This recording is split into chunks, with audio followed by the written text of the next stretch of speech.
ang lagyan nyo ng guard, itong puti na to, cartilage, ito soft bone, dito lang kayo sa labas maghiwa. At least 1 layer lang. Ganyan, 1 layer lang. Tapos pag mag-debone kayo ng belly, ganyan, dapat yung angle ng kutsilyo, huwag nakahiga kasi masisiro yung loin. Dapat nakaganyan lang sa gilid. Tapos tatlo, at least tatlo, pwedeng pabalik-balik itatlo nyo yung walang problema. Pagdating ng katatlo, ika-apat, medyo i-down nyo konti yung knife nyo dyan. I-down nyo ng konti. Down nyo ng konti, long stroke pa rin.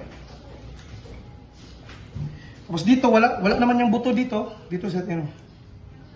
Walang buto dito. So pwede nyo na yung katingin.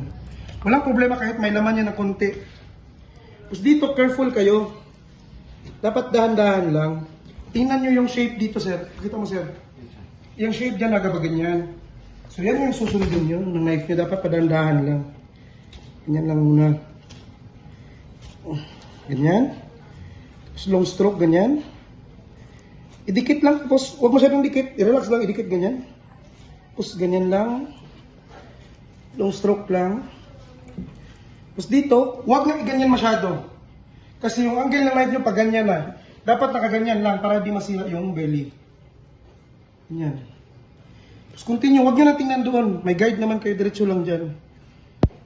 Kita nyo na yung guide nyo. Yan na. Okay? Pagkatapos, pagtanggal ng loin, tingnan nyo kasi minsan, kumbaga nakatikop pa na siya.